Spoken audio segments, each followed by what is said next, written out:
बाप ਅਤੇ बेटे ਅਤੇ रूह पाक ਦੇ ਨਾਂ ਉਤੇ आमीन। ਸਾਡੇ ਪ੍ਰਭੂ ਯਿਸੂ ਮਸੀਹ ਦਾ ਫਜ਼ਲ, ਖੁਦਾ ਬਾਪ ਦਾ ਪ੍ਰੇਮ ਅਤੇ रूह पाक ਦੀ ਸਾਂਝ ਤੁਹਾਡੇ ਨਾਲ ਹੋਵੇ ਅਤੇ ਤੁਹਾਡੀ ਰੂਹ ਦੇ ਨਾਲ ਵੀ ਹੋਵੇ। ਮਸੀਹ ਵਿੱਚ ਪਿਆਰੇ ਭਰਾਓ ਤੇ ਭੈਣੋ, ਅੱਜ ਦਾ ਅੰਜੀਲ ਦੇ ਵਿੱਚ ਅਸੀਂ ਪ੍ਰਭੂ ਯਿਸੂ ਮਸੀਹ ਦਾ ਆਪਣੇ 3 ਚੇਲਿਆਂ ਦੇ ਸਾਹਮਣੇ ਆਪਣਾ ਜਲਾਲੀ ਰੂਪ ਵਿਖਾਉਣ ਦਾ ਉਸ ਗੱਲ ਬਾਰੇ ਅਸੀਂ ਸੁਣਦੇ ਹਾਂ। ਪ੍ਰਭੂ ਯਿਸੂ ਮਸੀਹ ਆਪਣੀ ਜਲਾਲੀ ਰੂਪ ਉਹਨਾਂ ਨੂੰ ਵਿਖਾਇਆ ਅਤੇ ਪਤਰਸ ਚਾਹੁੰਦਾ ਸੀ ਕਿ ਉਹ ਉੱਥੇ ਹੀ ਰਹਾਂ। ਅੱਜ ਇਸ ਪਾਕ ਮਾਸ ਦੀ ਕੁਰਬਾਨੀ ਦੇ ਵਿੱਚ ਅਸੀਂ ਵੀ ਉਸ ਪ੍ਰਭੂ ਯਿਸੂ ਮਸੀਹ ਦਾ ਪ੍ਰਤਾਪ ਨੂੰ ਵੇਖਣ ਵਾਲੇ ਹਾਂ। ਪਾਕ ਰੋਟੀ ਦੇ ਵਿੱਚ ਆਓ ਅਸੀਂ ਉਸ ਪ੍ਰਤਾਪ ਦੇ ਸਾਹਮਣੇ ਖੜੇ ਹੋਣ ਲਈ ਆਪਣੇ ਆਪ ਨੂੰ ਲਾਇਕ ਬਣਾਈਏ। ਆਪਣੀਆਂ ਗਲਤੀਆਂ ਗੁਨਾਹਾਂ ਲਈ ਖੁਦਾ ਕੋਲੋਂ ਮਾਫੀ ਮੰਗੀਏ ਤਾਂ ਕਿ ਅਸੀਂ ਇਸ ਪਵਿੱਤਰ ਕੁਰਬਾਨੀ ਨੂੰ ਅਰਪਣ ਕਰਨ ਦਾ ਲਾਇਕ ਬਣ ਜਾਈਏ। ਮੈਂ ਇਕਬਾਲ ਕਰਦਾ ਹਾਂ ਪੂਰੀ ਕੁਦਰਤ ਵਾਲੇ ਖੁਦਾ ਅਤੇ ਤੁਹਾਡੇ ਅੱਗੇ ਐ ਭਰਾਓ ਤੇ ਭੈਣੋ ਕਿ ਮੈਂ ਸੋਚਣ ਨਾਲ, ਬੋਲਣ ਨਾਲ, ਕਰਨ ਨਾਲ ਅਤੇ ਅਣਗਹਿਲੀ ਦੇ ਨਾਲ ਬਹੁਤ ਗੁਨਾਹ ਕੀਤੇ। ਆਪਣੇ ਦੋਸ਼ ਦੇ ਨਾਲ, ਆਪਣੇ ਬਹੁਤ ਵੱਡੇ ਦੋਸ਼ ਦੇ ਨਾਲ। ਇਸ ਲਈ ਮੈਂ ਤਨ ਸਦਾ ਕੁਆਰੀ ਮਰੀਅਮ, ਸਾਰਿਆਂ ਫਰਿਸ਼ਤਿਆਂ ਅਤੇ ਸੰਤਾਂ ਅਤੇ ਤੁਹਾਡੇ ਅੱਗੇ ਐ ਭਰਾਓ ਤੇ ਭੈਣੋ ਮੈਂ ਬੇਨਤੀ ਕਰਦੀ ਹਾਂ ਕਿ ਮੇਰੇ ਲਈ ਪ੍ਰਭੂ ਖੁਦਾ ਦੇ ਅੱਗੇ ਪ੍ਰਾਰਥਨਾ ਕਰੋ। ਪੂਰੀ ਕੁਦਰਤ ਵਾਲੇ ਖੁਦਾ ਸਾਡੇ ਉੱਤੇ ਦਇਆ ਕਰੇ ਅਤੇ ਸਾਡੇ ਗੁਨਾਹਾਂ ਨੂੰ ਮਾਫ ਕਰਕੇ ਸਾਨੂੰ ਸਦੀਵੀ ਜੀਵਨ ਤੱਕ ਪਹੁੰਚਾਵੇ। ਆਮੀਨ। ਏ ਪ੍ਰਭੂ ਦਇਆ ਕਰ, ਐ ਪ੍ਰਭੂ ਦਇਆ ਕਰ, ਏ ਮਸੀਹਾ ਦਇਆ ਕਰ, ਐ ਮਸੀਹਾ ਦਇਆ ਕਰ, ਏ ਪ੍ਰਭੂ ਦਇਆ ਕਰ। ਐ ਪ੍ਰਭੂ ਦਇਆ ਕਰ।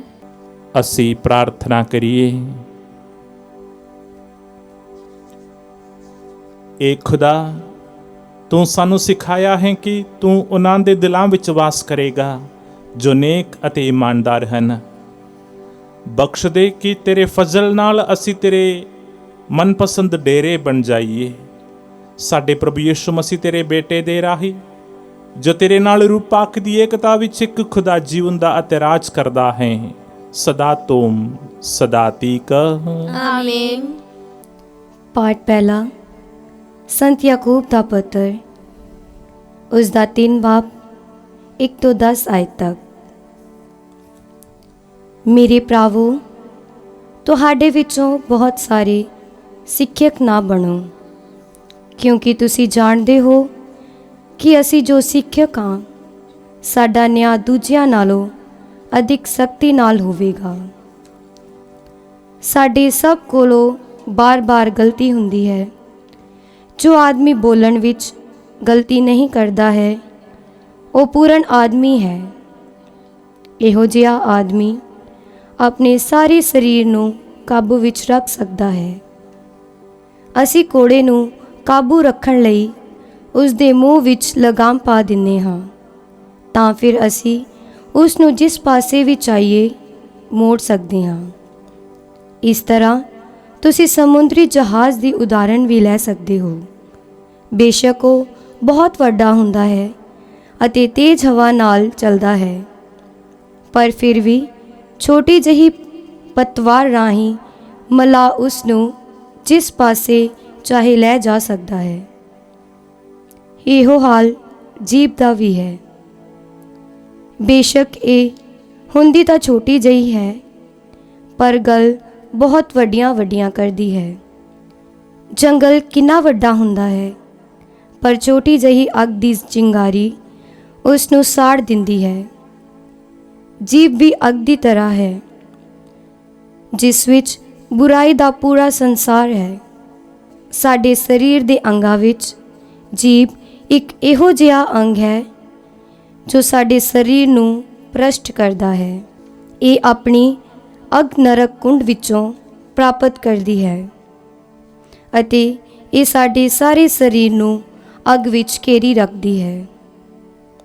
ਆਦਮੀ ਸਭ ਤਰ੍ਹਾਂ ਦੇ ਜੰਗਲੀ ਜਾਨਵਰਾਂ, ਪੰਛੀਆਂ, ਪੇਟ ਦੇ ਪਾਰ ਚੱਲਣ ਵਾਲੇ ਜੰਤੂਆਂ ਅਤੇ ਪਾਣੀ ਵਿੱਚ ਰਹਿਣ ਵਾਲੇ ਪ੍ਰਾਣੀਆਂ ਨੂੰ ਕਾਬੂ ਵਿੱਚ ਕਰ ਸਕਦਾ ਹੈ ਅਤੇ ਉਸ ਨੇ ਕੀਤੇ ਵੀ ਹਨ, ਪਰ ਆਦਮੀ ਜੀਭ ਨੂੰ ਕਾਬੂ ਵਿੱਚ ਨਹੀਂ ਰੱਖ ਸਕਦਾ ਹੈ ਅਤੇ ਨਾ ਹੀ ਇਹ ਦੁਸ਼ਟ ਕਾਬੂ ਵਿੱਚ ਰਹਿਣ ਵਾਲੀ ਹੈ ਜੋ ਭਿਅੰਕਰ ਜ਼ਹਿਰ ਨਾਲ ਭਰੀ ਹੋਈ ਹੈ। ਅਸੀਂ ਇਸ ਨਾਲ ਆਪਣੇ ਪ੍ਰਭੂ ਪਿਤਾ ਦੀ ਉਸਤਤ ਕਰਦੇ ਹਾਂ ਅਤੇ ਫਿਰ ਇਸੇ ਨਾਲ ਮਨੁੱਖ ਨੂੰ, ਜੋ ਪਰਮੇਸ਼ਵਰ ਦੇ ਸਰੂਪ ਤੇ ਬਣਾਇਆ ਗਿਆ ਹੈ, ਸਰਾਪ ਦਿੰਦੇ ਹਾਂ। ਇਸ ਤਰ੍ਹਾਂ ਇੱਕ ਹੀ ਮੂੰਹ ਵਿੱਚੋਂ ਉਸਤਤ ਅਤੇ ਸਰਾਪ ਦੋਵੇਂ ਨਿਕਲਦੇ ਹਨ। ਪਰ ਮੇਰੇ ਭਰਾਵੋ, ਇਸ ਤਰ੍ਹਾਂ ਨਹੀਂ ਹੋਣਾ ਚਾਹੀਦਾ ਹੈ। ਇਹ ਪ੍ਰਭੂ ਦੀ ਬਾਣੀ ਹੈ। ਖੁਦਾ ਦਾ ਸ਼ੁਕਰ ਹੋਵੇ।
ਪ੍ਰਭੂ ਤੁਹਾਡੇ ਨਾਲ ਹੋਵੇ ਅਤੇ ਤੁਹਾਡੀ ਰੂਹ ਦੇ ਨਾਲ ਵੀ ਹੋਵੇ। ਪਾਠ ਪਵਿੱਤਰ ਅੰਜੀਲ ਦਾ ਸੰਤ ਮਰਕੁਸ ਦੇ ਅਨੁਸਾਰ ਹੈ। ਤੇਰੀ ਵਡਿਆਈ ਹੋਵੇ ਐ ਪ੍ਰਭੂ। 6 ਦਿਨਾਂ ਦੇ ਪਿੱਛੋਂ ਯਿਸੂ ਨੇ ਪਤਰਸ, ਯਾਕੂਬ ਅਤੇ ਯੋਹੰਨਾ ਨੂੰ ਇਕੱਲਿਆਂ ਆਪਣੇ ਨਾਲ ਲਿਆ ਅਤੇ ਉਹਨਾਂ ਨੂੰ ਇੱਕ ਉੱਚੇ ਪਹਾੜ ਉੱਤੇ ਅਲੱਗ ਲੈ ਗਿਆ। ਉਹਨਾਂ ਦੇ ਸਾਹਮਣੇ ਉਸ ਦਾ ਸਰੂਪ ਬਦਲ ਗਿਆ ਅਤੇ ਉਸ ਦੇ ਕੱਪੜੇ ਚਮਕਾਂ ਮਾਰਨ ਲੱਗ ਪਏ ਅਤੇ ਇੰਨੇ ਜ਼ੋਰਦਾਰ ਚਿੱਟੇ ਹੋ ਗਏ ਕਿ ਧਰਤੀ ਉੱਤੇ ਕੋਈ ਵੀ ਧੋਬੀ ਉਹਨਾਂ ਨੂੰ ਇੰਜ ਚਮਕਦਾਰ ਨਹੀਂ ਕਰ ਸਕਦਾ ਸੀ। ਉੱਥੇ ਉਹਨਾਂ ਦੇ ਸਾਹਮਣੇ ਮੂਸਾ ਦੇ ਨਾਲ ਏਲੀਆ ਪ੍ਰਗਟ ਹੋਇਆ ਅਤੇ ਉਹ ਯੀਸ਼ੂ ਦੇ ਨਾਲ ਗੱਲਬਾਤ ਕਰ ਰਹੇ ਸਨ। ਪਤਰਸ ਨੇ ਯੀਸ਼ੂ ਨੂੰ ਕਿਹਾ, ਪ੍ਰਭੂ ਜੀ, ਇਹ ਚੰਗਾ ਹੈ ਕਿ ਅਸੀਂ ਇੱਥੇ ਹਾਂ। ਅਸੀਂ 3 ਡੇਰੇ ਬਣਾਈਏ, ਇੱਕ ਤੁਹਾਡੇ ਲਈ, ਇੱਕ ਮੂਸਾ ਲਈ ਅਤੇ ਇੱਕ ਏਲੀਆ ਲਈ, ਕਿਉਂਕਿ ਉਸ ਨੂੰ ਪਤਾ ਨਹੀਂ ਸੀ ਕਿ ਕੀ ਕਹਿਣਾ ਹੈ, ਕਿਉਂਕਿ ਉਹ ਬਹੁਤ ਹੀ ਘਬਰਾ ਗਏ ਹੋਏ ਸਨ।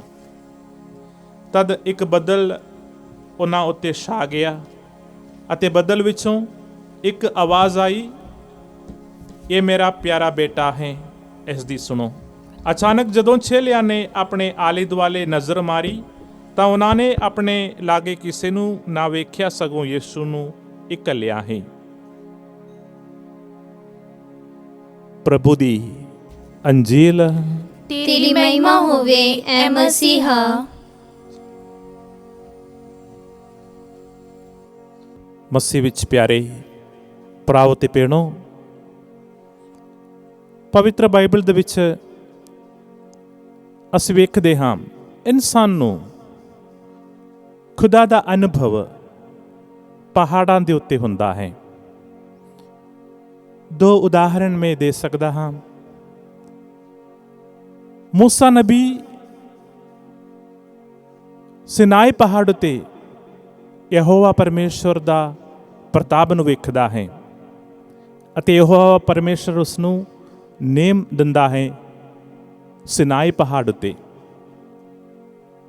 ਇਸ ਤਰ੍ਹਾਂ ਦਾ ਇੱਕ ਪਹਾੜੀ ਅਨੁਭਵ ਪਤਰਸ, ਯਾਕੋਬ ਅਤੇ ਯੂਹੰਨਾ ਨੂੰ ਹੁੰਦਾ ਹੈ। ਅੱਜ ਦਾ ਅੰਜੀਲ ਦੇ ਵਿੱਚੋਂ ਅਸੀਂ ਵੇਖਿਆ ਤਾਬੋਰ ਪਹਾੜ ਉੱਤੇ ਪ੍ਰਭੂ ਯਿਸੂ ਮਸੀਹ ਉਹਨਾਂ ਦੇ ਸਾਹਮਣੇ ਆਪਣਾ ਜਲਾਲੀ ਸਰੂਪ ਨੂੰ ਪ੍ਰਗਟ ਕਰਦਾ ਹੈ। ਪਹਾੜ ਉੱਤੇ ਕਿਉਂ ਪ੍ਰਭੂ ਯਿਸੂ ਮਸੀਹ ਆਪਣਾ ਜਲਾਲੀ ਸਰੂਪ ਨੂੰ ਪ੍ਰਗਟ ਕੀਤਾ? ਅਸੀਂ ਸਾਰੇ ਪੱਥਰੇ ਜ਼ਮੀਨ ਉੱਤੇ ਫਿਰਨਾ ਪਸੰਦ ਕਰਦੇ ਹਾਂ। ਪਹਾੜ ਉੱਤੇ ਛੱਡਣਾ ਸਾਡੇ ਲਈ ਔਖਾ ਹੈ। ਇਹ ਖੜਨਾ ਸਾਨੂੰ ਦੱਸਦੀ ਹੈ ਕਿ ਜੇਕਰ ਸਾਨੂੰ ਖੁਦਾਈ ਅਨੁਭਵ ਹੋਣਾ ਹੈ, ਸਾਨੂੰ ਸਾਡੀ ਪੱਥਰੀ ਜ਼ਮੀਨ ਦਾ ਜੋ ਸੁੱਖ ਹੈ, ਸੁਰੱਖਿਆ ਹੈ, ਉਸ ਨੂੰ ਛੱਡ ਕੇ ਤਾਂ ਸਾਨੂੰ ਕੁਝ ਕੁਰਬਾਨੀਆਂ ਕਰਨਾ ਹੈ, ਮੁਸ਼ਕਲਾਂ ਉਠਾਉਣਾ। ਸਾਨੂੰ ਜੇ ਖੁਦਾ ਦੀ ਅਨੁਭਵ ਚਾਹੀਦਾ ਤਾਂ ਸਾਨੂੰ ਕੁਝ ਤਿਆਗਣਾ ਹੈ, ਕਸ਼ਟ ਉਠਾਉਣਾ ਹੈ। ਜੇਕਰ ਅਸੀਂ ਕੁਝ ਤਿਆਗਦੇ ਹਾਂ, ਕੁਝ ਕਸ਼ਟ ਉਠਾਉਂਦੇ ਹਾਂ ਖੁਦਾ ਦੇ ਅਨੁਭਵ ਦੇ ਲਈ, ਤਾਂ ਸਾਨੂੰ ਖੁਦਾ ਦਾ ਅਨੁਭਵ ਸਾਡੇ ਲਈ ਸੰਭਵ ਹੁੰਦਾ ਹੈ। ਪ੍ਰਭੂ ਯਿਸੂ ਮਸੀਹ 3 ਚੇਲਿਆਂ ਦੇ ਸਾਹਮਣੇ ਆਪਣਾ ਜਲਾਲੀ ਸਰੂਪ ਨੂੰ ਵਿਖਾਇਆ ਅਤੇ ਪਤਰਸ ਇੰਨਾ ਖੁਸ਼ ਸੀ ਕਿ ਉਹ ਉੱਥੇ ਹੀ ਰਹਿਣਾ ਚਾਹੁੰਦਾ ਸੀ। ਇਸ ਲਈ ਉਸਨੇ ਆਖਿਆ, ਅਸੀਂ ਇੱਥੇ 3 ਡੇਰੇ ਬਣਾਈਏ, ਅਸੀਂ ਇੱਥੇ ਰਹੀਏ। ਸਾਡੇ ਵਿੱਚੋਂ ਕਿਸੇ ਨੇ ਵੀ ਪ੍ਰਭੂ ਯਿਸੂ ਮਸੀਹ ਦਾ ਜਲਾਲ ਨੂੰ ਨਹੀਂ ਵੇਖਿਆ। ਅਸੀਂ ਇਹ ਆਸ ਰੱਖਦੇ ਹਾਂ ਕਿ ਅਸੀਂ ਇੱਕ ਦਿਨ ਇਸ ਧਰਤੀ ਦੀ ਜ਼ਿੰਦਗੀ ਤੋਂ ਬਾਅਦ ਜਦੋਂ ਸਵਰਗਰਾਜ ਦੇ ਵਿੱਚ ਪਹੁੰਚਣਾ ਹੈ, ਉੱਥੇ ਅਸੀਂ ਉਸ ਦਾ ਚਿਹਰੇ ਨੂੰ ਵੇਖਾਂਗੇ, ਉਸ ਦਾ ਜਲਾਲ ਨੂੰ ਵੇਖਾਂਗੇ। ਸਵਰਗਰਾਜ ਦੇ ਵਿੱਚ ਉਸ ਦਾ ਪ੍ਰਤਾਪ ਦਾ ਅਸੀਂ ਅਨੁਭਵ ਕਰਾਂਗੇ ਇੱਕ ਦਿਨ। ਪਰ ਇਸ ਧਰਤੀ ਵਿੱਚ ਰਹਿੰਦਿਆਂ ਅਸੀਂ ਪੱਕ ਮਾਸ ਦੀ ਕੁਰਬਾਨੀ ਦੇ ਵਿੱਚ ਉਸ ਨੂੰ ਵੇਖਦੇ ਹਾਂ, ਉਸ ਦਾ ਪ੍ਰਤਾਪ ਨੂੰ ਵੇਖਦੇ ਹਾਂ ਸਾਕਰਾਮੈਂਟ ਦੇ ਰੂਪ ਦੇ ਵਿੱਚ। ਅਤੇ ਸਾਨੂੰ ਜਦੋਂ ਅਸੀਂ ਚਰਚ ਦੇ ਵਿੱਚ ਹੁੰਦੇ ਹਾਂ, ਪੱਕ ਮਾਸ ਦੀ ਕੁਰਬਾਨੀ ਵਿੱਚ ਹਾਜ਼ਰ ਹੁੰਦੇ ਹਾਂ, ਸਾਨੂੰ ਉਸ ਤਰ੍ਹਾਂ ਦਾ ਅਹਿਸਾਸ ਹੋਣਾ ਚਾਹੀਦਾ ਜੋ ਪਤਰਸ ਨੂੰ ਹੋਇਆ ਕਿ ਇਹ ਕਿੰਨਾ ਖੂਬਸੂਰਤ ਅਨੁਭਵ ਹੈ ਖੁਦਾ ਦੀ ਹਜ਼ੂਰੀ ਦੇ ਵਿੱਚ ਰਹਿਣਾ। ਪਿਆਰੇ ਭਰਾਵੋ ਤੇ ਭੈਣੋ, ਪ੍ਰਭੂ ਯਿਸੂ ਮਸੀਹ ਦਾ ਇਹ ਜਲਾਲੀ ਰੂਪ ਨੂੰ ਪ੍ਰਗਟ ਕਰਨਾ ਇਹ ਖੜਨਾ ਸਾਨੂੰ ਵੀ ਉਮੀਦ ਨਾਲ ਭਰ ਦਿੰਦਾ ਹੈ। ਇੱਕ ਦਿਨ ਅਸੀਂ ਵੀ ਉਸ ਜਲਾਲ ਦੇ ਵਿੱਚ ਅਸੀਂ ਭਾਗੀ ਬਣਾਂਗੇ। ਜਿਸ ਤਰ੍ਹਾਂ ਸੰਤ ਪੌਲੁਸ ਆਖਦਾ ਹੈ, ਉਹ ਸਾਡੇ ਸਰੀਰਾਂ ਨੂੰ ਪੁਨਰਜੀਵਿਤ ਕਰੇਗਾ ਤੇ ਉਸ ਨੂੰ ਆਪਣੇ ਤੇਜਸਵੀ ਸਰੀਰ ਦੇ ਵਾਂਗ ਬਣਾਵੇਗਾ। ਇਹ ਸਾਡੀ ਉਮੀਦ ਹੈ। ਅਸੀਂ ਵੀ ਉਸ ਪ੍ਰਤਾਪ ਦੇ ਵਿੱਚ, ਉਸ ਦੀ ਜਲਾਲ ਦੇ ਵਿੱਚ ਅਸੀਂ ਵੀ ਇੱਕ ਦਿਨ ਸ਼ਰੀਕ ਹੋਵਾਂਗੇ। ਉਦੋਂ ਤੱਕ ਅਸੀਂ ਇਸ ਧਰਤੀ ਉੱਤੇ ਰਹਿੰਦਿਆਂ ਵੱਖ-ਵੱਖ ਢੰਗ ਦੇ ਨਾਲ ਉਸ ਦਾ ਅਨੁਭਵ ਕਰ ਸਕਦੇ ਹਾਂ। ਪੂਰਨ ਤੌਰ 'ਤੇ ਉਸ ਦਾ ਪ੍ਰਤਾਪ ਨੂੰ ਅਸੀਂ ਉਦੋਂ ਅਨੁਭਵ ਕਰਾਂਗੇ, ਪਰ ਇਸ ਧਰਤੀ ਉੱਤੇ ਵੱਖ-ਵੱਖ ਢੰਗ ਦੇ ਨਾਲ ਪੱਕ ਮਾਸ ਦੀ ਕੁਰਬਾਨੀ ਦੇ ਵਿੱਚ ਜਦੋਂ ਅਸੀਂ ਖੁਦਾ ਦਾ ਵਚਨ ਨੂੰ ਪੜ੍ਹਦੇ ਹਾਂ, ਸੁਣਦੇ ਹਾਂ, ਉਸ ਉੱਤੇ ਮਨਨ ਚਿੰਤਨ ਕਰਦੇ ਹਾਂ, ਸਾਨੂੰ ਉਸ ਦਾ ਅਨੁਭਵ ਹੁੰਦਾ ਹੈ। ਜਦੋਂ ਅਸੀਂ ਪ੍ਰਾਰਥਨਾ ਸਭਾ ਦੇ ਵਿੱਚ ਬੈਠਦੇ ਹਾਂ, ਸਾਨੂੰ ਉਸ ਦਾ ਅਨੁਭਵ ਹੁੰਦਾ ਹੈ, ਕਿਉਂਕਿ ਉਸਨੇ ਆਖਿਆ, ਜਿੱਥੇ 2 ਜਾਂ 3 ਮੇਰੇ ਨਾਂ ਵਿੱਚ ਇਕੱਠੇ ਹੁੰਦਾ ਹੈ, ਮੈਂ ਉਹਨਾਂ ਦੇ ਵਿਚਕਾਰ ਹਾਜ਼ਰ ਹੋਵਾਂਗਾ।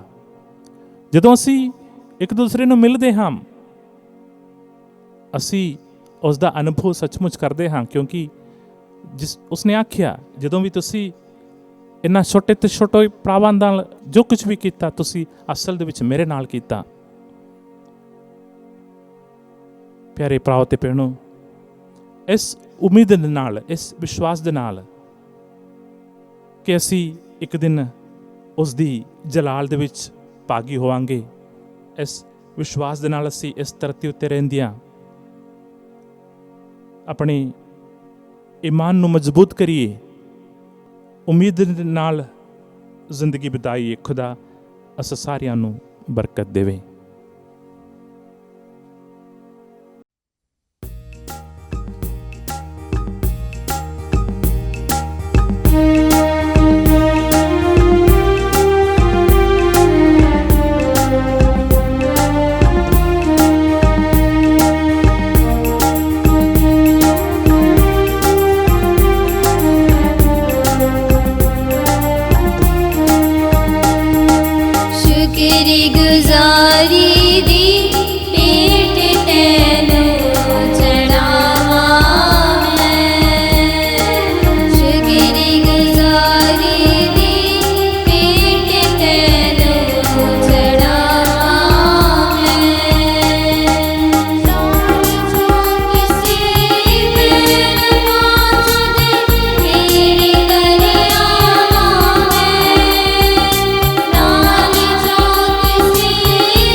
ਭਰਾਵੋ ਤੇ ਭੈਣੋ, ਪ੍ਰਾਰਥਨਾ ਕਰੋ ਕਿ ਮੇਰੀ ਤੇ ਤੁਹਾਡੀ ਇਹ ਕੁਰਬਾਨੀ ਪੂਰੀ ਕੁਦਰਤ ਵਾਲੇ ਖੁਦਾ ਬਾਪ ਨੂੰ ਕਬੂਲ ਹੋਵੇ। ਪ੍ਰਭੂ ਇਸ ਕੁਰਬਾਨੀ ਨੂੰ ਤੁਹਾਡੇ ਹੱਥਾਂ ਦੇ ਵਿੱਚੋਂ ਆਪਣੇ ਨਾਮ ਦੀ ਉਸਰਤ ਤੇ ਵਡਿਆਈ ਲਈ ਅਤੇ ਸਾਡੇ ਤੇ ਸਾਰੀ ਪਾਕ ਕਲੀਸਿਆ ਦੇ ਭਲੇ ਲਈ ਕਬੂਲ ਕਰੇ। ਏ ਪ੍ਰਭੂ, ਇਹ ਨਜ਼ਰਾਨਾ ਸਾਨੂੰ ਸ਼ੁੱਧ ਅਤੇ ਨਵਾਂ ਕਰੇ। ਬਖਸ਼ ਦੇ ਕਿ ਤੇਰੀ ਪਾਕ ਮਰਜ਼ੀ ਦੇ ਵਫਾਦਾਰ ਰਹਿਣ ਵਾਲਿਆਂ ਲਈ ਇਹ ਸਦੀਵੀ ਇਨਾਮ ਦਾ ਜ਼ਰੀਆ ਬਣ ਜਾਵੇ। ਸਾਡੇ ਪ੍ਰਭੂ ਯਿਸੂ ਮਸੀਹ ਦੇ ਰਾਹੀਂ। ਆਮੀਨ। ਪ੍ਰਭੂ ਤੁਹਾਡੇ ਨਾਲ ਹੋਵੇ ਅਤੇ ਤੁਹਾਡੀ ਰੂਹ ਦੇ ਨਾਲ ਵੀ ਹੋਵੇ। ਤੁਸੀਂ ਆਪਣੇ ਦਿਲ ਪ੍ਰਭੂ ਵੱਲ ਲਗਾਓ। ਅਸੀਂ ਆਪਣਾ ਦਿਲ ਪ੍ਰਭੂ ਵੱਲ ਲਗਾਉਂਦੇ ਹਾਂ। ਅਸੀਂ ਆਪਣੇ ਪ੍ਰਭੂ ਖੁਦਾ ਦਾ ਧੰਨਵਾਦ ਕਰੀਏ। ਇਹ ਸਹੀ ਅਤੇ ਯੋਗ ਹੈ। ਏ ਪ੍ਰਭੂ ਪਵਿੱਤਰ ਬਾਪ, ਪੂਰੀ ਕੁਦਰਤ ਵਾਲੇ ਤੇ ਅਕਾਲ ਖੁਦਾ, ਇਹ ਸੱਚਮੁੱਚ ਸਹੀ ਅਤੇ ਯੋਗ ਹੈ, ਮੁਕਤੀ ਪਾਉਣ ਦਾ ਰਾਹ ਹੈ ਕਿ ਅਸੀਂ ਹਰ ਵੇਲੇ ਅਤੇ ਹਰ ਥਾਂ ਯਿਸੂ ਮਸੀਹ ਆਪਣੇ ਪ੍ਰਭੂ ਦੇ ਰਾਹੀਂ ਤੇਰਾ ਧੰਨਵਾਦ ਕਰੀਏ।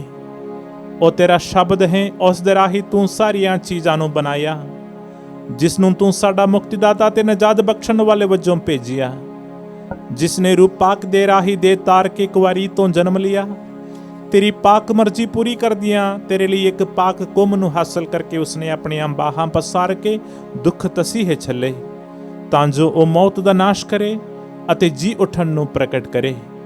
ਇਸ ਲਈ ਫਰਿਸ਼ਤਿਆਂ ਤੇ ਸਾਰੇ ਸੰਤਾਂ ਨਾਲ ਰਲ ਕੇ ਅਸੀਂ ਤੇਰੇ ਜਲਾਲ ਦਾ ਐਲਾਨ ਕਰਦੇ ਹੋਏ ਇੱਕ ਹੀ ਆਵਾਜ਼ ਨਾਲ ਪੁਕਾਰਦੇ ਹਾਂ, ਪਾਕ ਪਾਕ ਪਾਕ ਲਸ਼ਕਰਾਂ ਦੇ ਪ੍ਰਭੂ ਖੁਦਾ, ਸਵਰਗ ਅਤੇ ਧਰਤੀ ਤੇਰੇ ਹੀ ਜਲਾਲ ਨਾਲ ਭਰਪੂਰ ਹਨ। ਉਚਾਈਆਂ ਵਿੱਚ ਹੋਸਨਾ, ਮੁਬਾਰਕ ਹੈ ਉਹ ਜੋ ਪ੍ਰਭੂ ਦੇ ਨਾਮ ਉਤੇ ਆਉਂਦਾ ਹੈ। ਉਚਾਈਆਂ ਵਿੱਚ ਹੋਸਨਾ। ਏ ਪ੍ਰਭੂ, ਤੂੰ ਸੱਚਮੁੱਚ ਪਾਕ ਹੈ ਅਤੇ ਸਭ ਪਵਿੱਤਰਤਾ ਦਾ ਸੋਮਾ ਹੈ।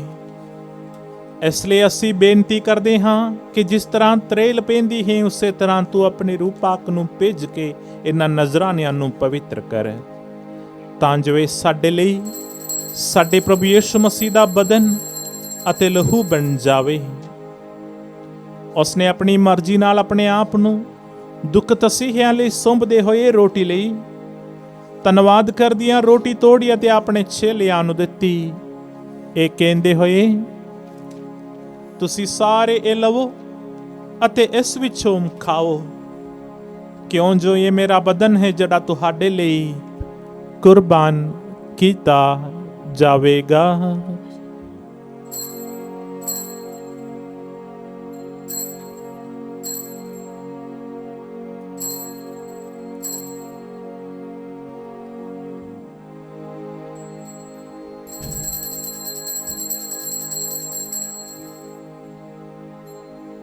ਇਸੇ ਤਰ੍ਹਾਂ ਭੋਜਨ ਕਰਨ ਤੋਂ ਬਾਅਦ ਉਸਨੇ ਪਿਆਲਾ ਲਿਆ, ਇੱਕ ਵਾਰ ਫਿਰ ਧੰਨਵਾਦ ਕਰਦਿਆਂ ਪਿਆਲਾ ਆਪਣੇ ਚੇਲਿਆਂ ਨੂੰ ਦਿੱਤਾ, ਇਹ ਕਹਿੰਦੇ ਹੋਏ, ਤੁਸੀਂ ਸਾਰੇ ਇਹ ਲਵੋ ਅਤੇ ਇਸ ਵਿੱਚੋਂ ਪੀਓ, ਕਿਉਂ ਜੋ ਇਹ ਮੇਰੇ ਲਹੂ ਦਾ ਪਿਆਲਾ ਹੈ, ਨਵੇਂ ਅਤੇ ਸਦੀਵੀ ਨੇਮ ਦਾ ਲਹੂ, ਜੋ ਤੁਹਾਡੇ ਤੇ ਬਹੁਤਿਆਂ ਵਾਸਤੇ ਗੁਨਾਹਾਂ ਦੀ ਮਾਫੀ ਲਈ ਵਹਾਇਆ ਜਾਵੇਗਾ। ਮੇਰੀ ਯਾਦ ਵਿੱਚ ਇਹ ਕਰਿਆ ਕਰੋ।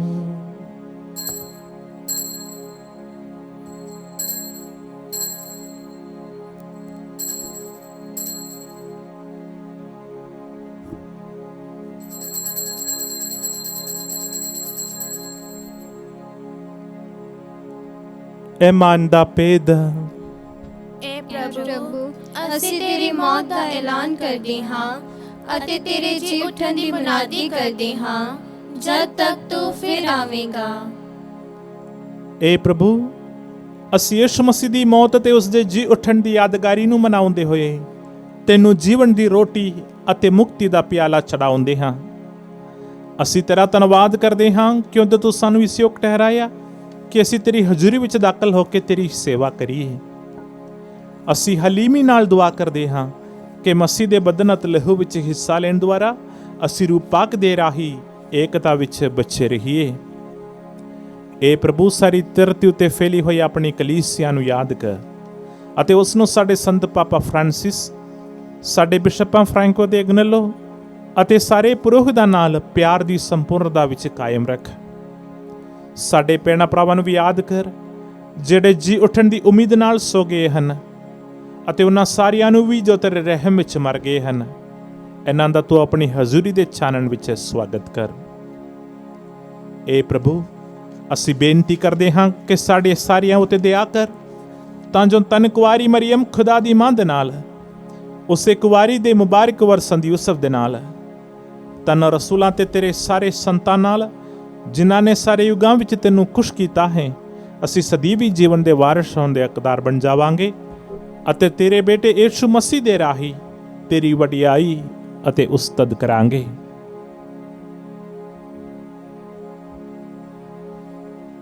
ਉਸ ਦੇ ਰਾਹੀਂ ਅਤੇ ਉਸ ਦੇ ਨਾਲ ਅਤੇ ਉਸ ਦੇ ਵਿੱਚ ਏਕ ਖੁਦਾ ਪੂਰੀ ਕੁਦਰਤ ਵਾਲੇ ਬਾਪ ਰੂਪ ਪਾਕ ਦੀ ਏਕਤਾ ਵਿੱਚ ਸਭ ਜਲਾਲ ਅਤੇ ਵਡਿਆਈ ਤੇਰੀ ਹੀ ਹੈ, ਸਦਾ ਤੋਂ ਸਦਾ ਤੀਕ।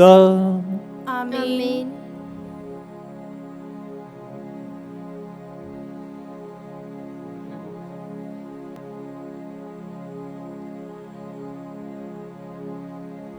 ਸਾਡੇ ਮੁਕਤੀਦਾਤੇ ਦੇ ਹੁਕਮ ਦੇ ਮੁਤਾਬਿਕ ਅਤੇ ਉਸ ਦੇ ਖੁਦਾਈ ਸਿੱਖਿਆ ਦੇ ਅਨੁਸਾਰ ਅਸੀਂ ਇਹ ਆਖਣ ਦੀ ਦਿਲੇਰੀ ਕਰਦੇ ਹਾਂ, ਇਹ ਸਾਡੇ ਬਾਪ ਜਿਹੜਾ ਅਸਮਾਨ ਉੱਤੇ ਹੈ, ਤੇਰਾ ਨਾਮ ਪਾਕ ਮੰਨਿਆ ਜਾਵੇ, ਤੇਰਾ ਰਾਜ ਆਵੇ, ਤੇਰੀ ਮਰਜ਼ੀ ਜਿਸ ਤਰ੍ਹਾਂ ਅਸਮਾਨ ਉੱਤੇ ਪੂਰੀ ਹੁੰਦੀ ਹੈ, ਜ਼ਮੀਨ ਉੱਤੇ ਵੀ ਹੋਵੇ। ਸਾਡੇ ਰੋਜ਼ ਦੀ ਰੋਟੀ ਅੱਜ ਸਾਨੂੰ ਦੇ, ਸਾਡੇ ਕਸੂਰ ਸਾਨੂੰ ਮਾਫ ਕਰ, ਜਿਸ ਤਰ੍ਹਾਂ ਅਸੀਂ ਆਪਣੇ ਕਸੂਰਵਾਰਾਂ ਨੂੰ ਮਾਫ ਕਰਦੇ ਹਾਂ। ਸਾਨੂੰ ਅਜ਼ਮਾਇਸ਼ ਵਿੱਚ ਨਾ ਪਾ, ਸਗੋਂ ਬੁਰਾਈ ਤੋਂ ਬਚਾ। ਏ ਪ੍ਰਭੂ, ਅਸੀਂ ਪ੍ਰਾਰਥਨਾ ਕਰਦੇ ਹਾਂ, ਸਭ ਬੁਰਾਈਆਂ ਤੋਂ ਸਾਨੂੰ ਬਚਾ, ਆਪਣੇ ਰਹਿਮ ਨਾਲ ਸਾਡੇ ਦਿਨਾਂ ਵਿੱਚ ਸ਼ਾਂਤੀ ਦੇ, ਤਾਂ ਜੋ ਤੇਰੀ ਦਇਆ ਦੀ ਮਦਦ ਨਾਲ ਅਸੀਂ ਹਮੇਸ਼ਾ ਗੁਨਾਹ ਤੋਂ ਮੁਕਤ ਰਹੀਏ ਅਤੇ ਹਰ ਮੁਸੀਬਤ ਤੋਂ ਸੁਰੱਖਿਅਤ ਰਹੀਏ। ਜਿਵੇਂ ਮੁਬਾਰਕ ਉਮੀਦ ਰੱਖਦੇ ਹੋਏ ਅਸੀਂ ਯਿਸੂ ਮਸੀਹ ਸਾਡੇ ਮੁਕਤੀਦਾਤੇ ਦੇ ਆਉਣ ਦੀ ਉਡੀਕ ਕਰਦੇ ਹਾਂ। ਕਿਉਂ ਜੋ ਰਾਜ, ਕੁਦਰਤ ਤੇ ਜਲਾਲ ਯੁਗੋ ਯੁਗ ਤੇਰਾ ਹੀ ਹੈ।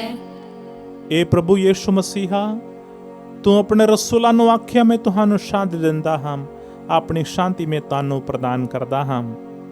ਤੂੰ ਸਾਡੇ ਗੁਨਾਹਾਂ ਨੂੰ ਨਹੀਂ, ਸਗੋਂ ਆਪਣੀ ਕਲੀਸਿਆ ਦੇ ਏਮਾਂ ਨੂੰ ਵੇਖ ਅਤੇ ਉਸ ਨੂੰ ਆਪਣੀ ਮਰਜ਼ੀ ਮੁਤਾਬਿਕ ਸ਼ਾਂਤੀ ਅਤੇ ਏਕਤਾ ਪ੍ਰਦਾਨ ਕਰ।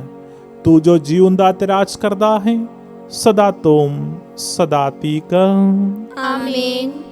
ਪ੍ਰਭੂ ਦੀ ਸ਼ਾਂਤੀ ਸਦਾ ਤੁਹਾਡੇ ਨਾਲ ਹੋਵੇ ਅਤੇ ਤੁਹਾਡੀ ਰੂਹ ਦੇ ਨਾਲ ਵੀ ਹੋਵੇ। ਅਸੀਂ ਆਪੋ ਵਿੱਚ ਸ਼ਾਂਤੀ ਦਾ ਸਲਾਮ ਦੇਈਏ।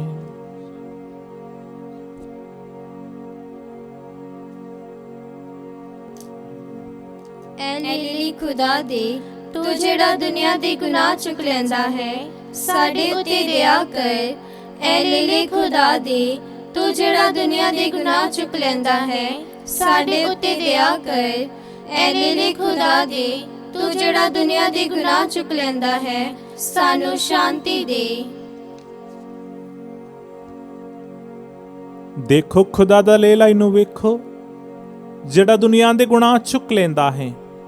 ਧੰਨ ਹਨ ਉਹ ਜਿਹੜੇ ਲੇਲੇ ਦੇ ਭੋਜਨ ਲਈ ਸੱਦੇ ਗਏ ਹਨ। ਐ ਪ੍ਰਭੂ, ਮੈਂ ਇਸ ਯੋਗ ਨਹੀਂ ਹਾਂ ਕਿ ਤੂੰ ਮੇਰੀ ਛੱਤ ਥੱਲੇ ਆਵੇਂ, ਪਰ ਇੱਕ ਹੀ ਸ਼ਬਦ ਆਖ ਤਾਂ ਮੇਰੀ ਰੂਹ ਚੰਗੀ ਹੋ ਜਾਵੇਗੀ।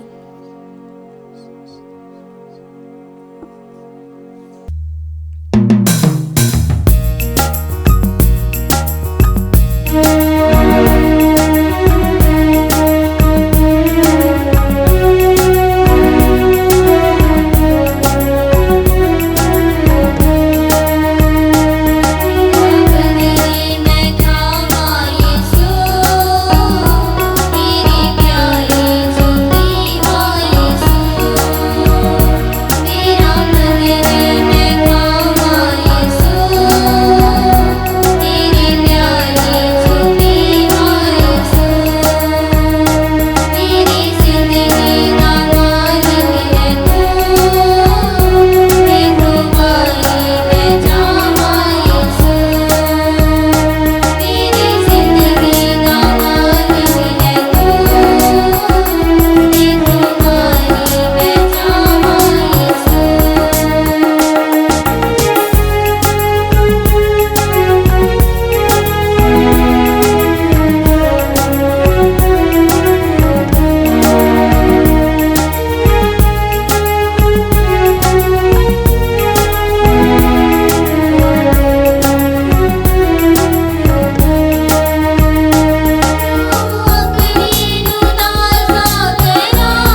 ਅਸੀਂ ਪ੍ਰਾਰਥਨਾ ਕਰੀਏ। ਏ ਪ੍ਰਭੂ, ਤੂੰ ਸਾਨੂੰ ਪਾਕ ਯੂਕਰਿਸਤ ਦੇ ਭੋਜਨ ਨਾਲ ਰਜਾਇਆ ਹੈ। ਬਖਸ਼ ਦੇ ਕਿ ਅਸੀਂ ਹਮੇਸ਼ਾ ਉਸ ਭੋਜਨ ਦੇ ਲਈ ਤਰਸਦੇ ਰਹੀਏ ਜੋ ਸਾਨੂੰ ਸੱਚਾ ਜੀਵਨ ਦਿੰਦਾ ਹੈ। ਸਾਡੇ ਪ੍ਰਭੂ ਯਿਸੂ ਮਸੀਹ ਦੇ ਰਾਹੀਂ। ਆਮੀਨ। ਪ੍ਰਭੂ ਤੁਹਾਡੇ ਨਾਲ ਹੋਵੇ ਅਤੇ ਤੁਹਾਡੀ ਰੂਹ ਨਾਲ ਵੀ ਹੋਵੇ। ਪੂਰੀ ਕੁਦਰਤ ਵਾਲੇ ਖੁਦਾ ਬਾਪ ਅਤੇ ਬੇਟਾ ਅਤੇ ਰੂਹ ਪਾਕ ਤੁਹਾਨੂੰ ਬਰਕਤ ਦੇਵੇ। ਆਮੀਨ।